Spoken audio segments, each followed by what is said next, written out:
Friends, इस video में हम वर्ण विच्छेद सीखेंगे। यहाँ पर दिया है कि वर्ण विच्छेद कहते किसे हैं। तो शब्द में आए वर्णों को अलग अलग करना ही वर्ण विच्छेद कहलाता है। शब्द में जो जो वर्ण आए हुए रहते हैं उनको अलग अलग करके लिखना ही वर्ण विच्छेद कहलाता है। जैसे यहाँ पर पहला शब्द दिया है कमल, तो इसको वर्ण विच्छेद किया है क पे हलंत है, इसलिए हलंत इसलिए है क्योंकि ये अ की ध्वनि यहाँ पर लिखी गई है। क की जो ध्वनि है अ, उसको यहाँ पर लिखा गया है, मतलब ये हलंत लगने पर आधा क है। फिर में म बोलने पर अ की जो ध्वनि आ रही है वो यहाँ पर लिखा गया है अ, और म पे हलंत मतलब ये आधा म है। और ल भी आधा है और उसका ल बोलने का जो स्वर है वो यहाँ पर लिखा गया है। तो क म ल, तो इसका तीनों का जो स्वर है वो अलग करके लिखा गया है व्यंजन से। इस तरह कमल शब्द को यहाँ पर वर्ण विच्छेद किया गया है। दूसरा शब्द है यहाँ पर गिलास।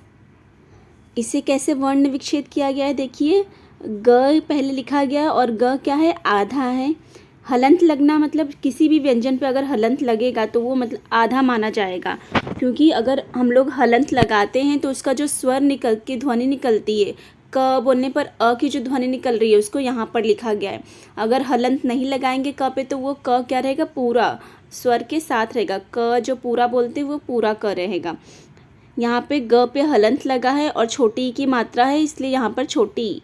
फिर ल लिखा गया है और ल पे आ की मात्रा है तो आ यहाँ पर स्वर लिखा गया है।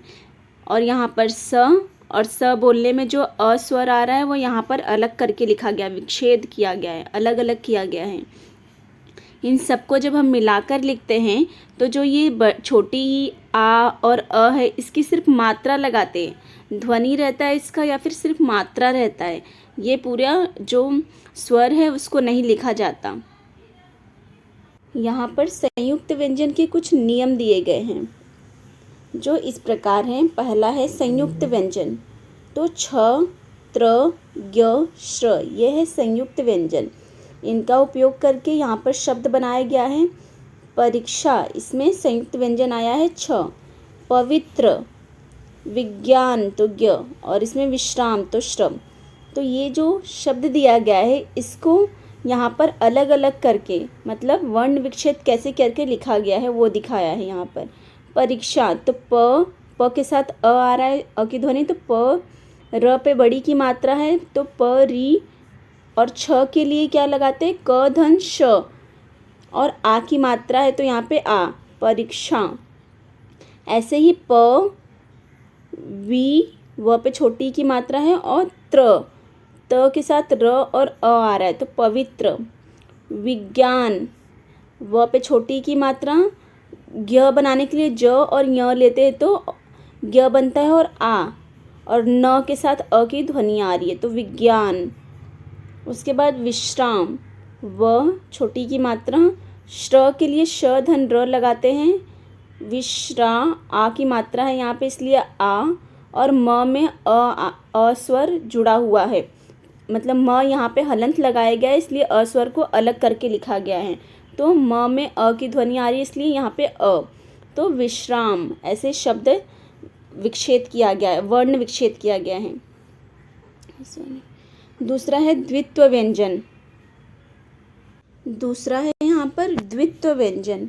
देखिए यहाँ पर जो व्यंजन है वो दो है, दो बार एक ही सेम व्यंजन को रिपीट किया गया है।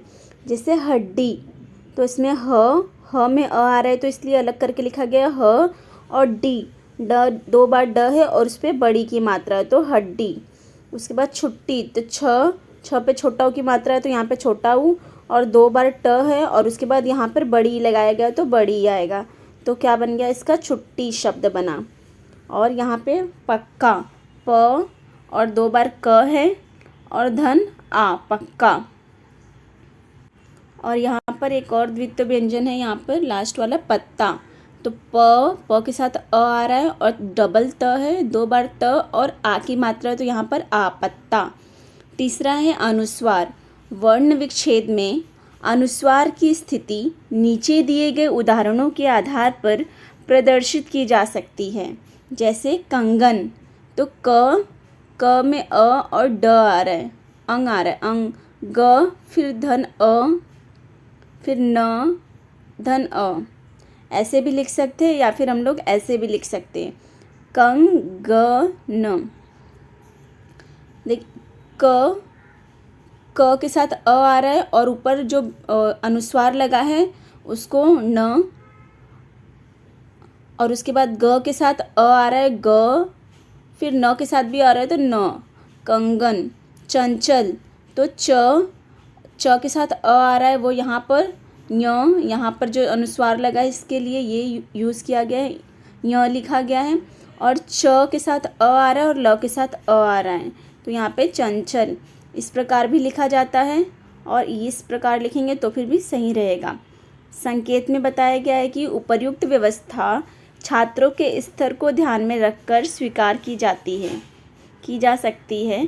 धीरे धीरे नियमों की सम्यक जानकारी होने पर पंचमाक्षर नियमों के अनुसार वर्ण विच्छेद स्वीकार करें। इसके बाद यहाँ पर देखिए फोर्थ है अनुनासिक। अनुस्वार पढ़े हम लोग, ये फोर्थ है अनुनासिक।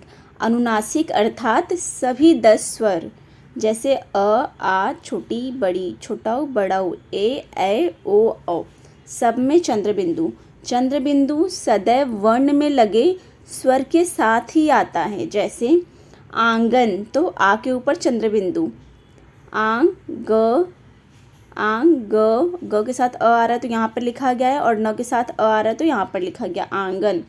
पूंछ, तो प को जो ऊ है वो ऊपर लिखा गया है, क्योंकि यहाँ पे बताया है ना स्वर के साथ, 10 स्वर के साथ ही आता है। तो ऊ स्वर है, प तो व्यंजन है, तो ऊ स्वर है, तो ऊ के ऊपर चंद्रबिंदु लगा है, और छ के साथ अ की ध्वनि आ रही है, वो यहाँ पर लिखा गया है।